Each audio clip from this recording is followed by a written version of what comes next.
Welcome back to my channel Sarika's रेसिपीमध्ये मी सर्वांचं मनापासून स्वागत करते। छोट्या मोठ्या चिमुकल्या सर्वांचं मनापासून स्वागत आहे आपल्या चॅनलमध्ये। तर आज आपण स्पेशल असं भडंग बनवणार आहोत आणि त्या भडंगपासून कैरीची भेळ बनवणार आहोत। कैरीची भेळ तर सर्वजण म्हणतील कैरी चिरून टाकली की भेळ होती, तर तशी न करता कैरीची चटणी वापरून आपण आज भेळ बनवणार आहोत। टेस्टी अशी भेळ ही लागते। तर चला वेळ न घालवता आपण रेसिपी स्टार्ट करूया। पण जर रेसिपी आवडत असतील तर मित्रमैत्रिणींना नक्की लिंक शेअर करा।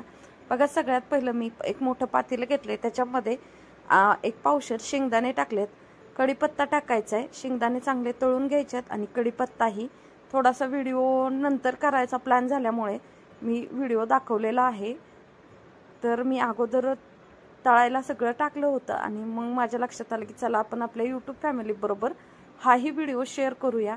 तर मी शेंगदाणे चांगले तेलावरती भाजून घेतलेत, कढीपत्ता आणि त्याचबरोबर 3 ते 4 लसणाचे गड्डे आहेत ते सोलून चेचून घेतलेले आहेत खलबत्त्यात आणि ते तळायला टाकलेले आहेत। तर आपण स्पेशल अशी भेळ बनवतोय, तर त्यासाठी बघा ही रेसिपी आहे। चांगलं तेलात तळायचे, त्याचबरोबर त्याच्यात हळद टाकायची। मी छोटे 3 चम्मच हळद टाकलेली आहे। 1 किलोचं मी भडंग बनवून ठेवते, कारण मुलांना भेळ करायला खूप आवडते। तर मी भडंग केलेल्याची भेळ करणार आहे, तर माझ्या मुलांना अशीच भेळ आवडते म्हणून मी पहिल्यांदा भडंग बनवून ठेवते।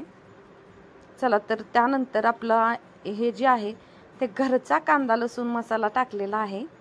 बघा 4 चम्मच, हे आपल्या चवीनुसार कमी जास्ती करू शकता।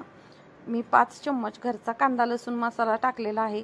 तुमच्याकडे जर हा नसेल तर तुम्ही लाल मिर्च पावडर टाकली तरीही चालेल, पण लाल मिर्च पावडरची टेस्ट वेगळी लागते आणि कांदा लसूण मसाल्याची टेस्ट वेगळी लागते। त्याच्यामुळे शक्य असेल तर तुम्ही कांदा लसूण मसाला टाका।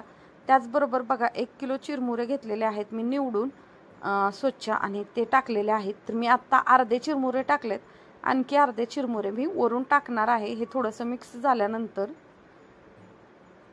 बघा सर्व मसाला असा लावून घेते थोडा थोडा आणि मग वरून आणखी चिरमुरे टाकून परत एकदा हलवून घेणार आहे सर्व, कारण एकदम 1 किलोचे टाकले तर हलवायला जमत नाही, खाली सांडतं वगैरे। तर मी बघा असा व्हिडिओ फास्ट करून दाखवलाय, अशा पद्धतीने मी हे भडंग करून घेतलेला आहे। ह्याच्यासाठी चिरमुरे हे मी जे भेळीला वापरतात तेच 1 किलो चिरमुरे मी वापरलेले आहेत। तर आपल्याला भेळ बनवायची, तर बघा भेळ बनवायची असो किंवा नसो तर मी असं फरसाण टाकते।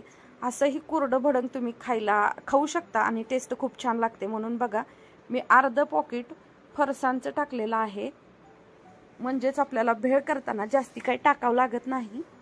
तर अर्ध पॉकेट भेळ मी फरसाणचं टाकलंय। तुम्हाला हवं तेवढं कमी जास्ती प्रमाणात हे करू शकता। असंच हे भडंग फक्त दुपारी नाश्त्यालाही घेऊ शकता। तर उन्हाळा सुरू आहे, तर मुलं घरी आहेत, त्याच्यामुळं वेगवेगळं काही ना काही लागतं आणि मुलांना सारखं खायला लागतं, त्याच्यासाठी असं भडंग बनवून ठेवू शकता तुम्ही। चला, चवीनुसार मी ह्याच्यामध्ये मीठही टाकून घेतलेलं आहे।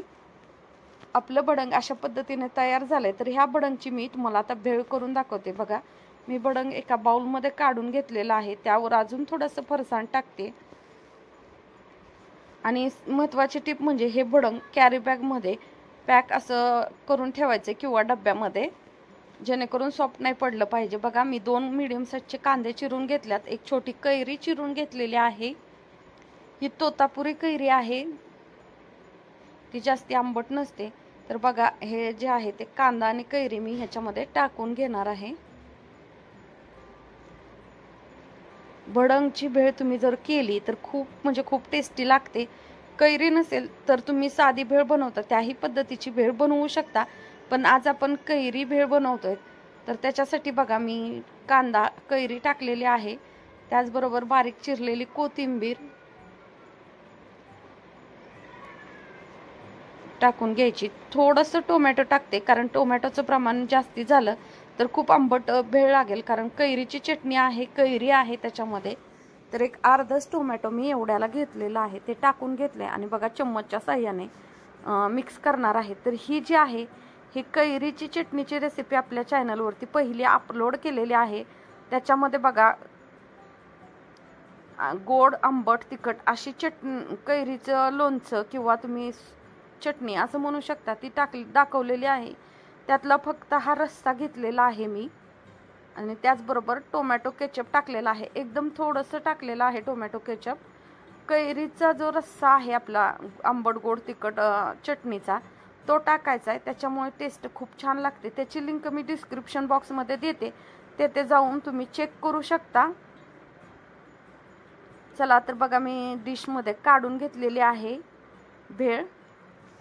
एकदम सोपी आणि झटपट अशी ही भेळ तयार होते. आंबट गोड असं चटणी आहे, त्याचाच रस्सा घ्यायचा आहे.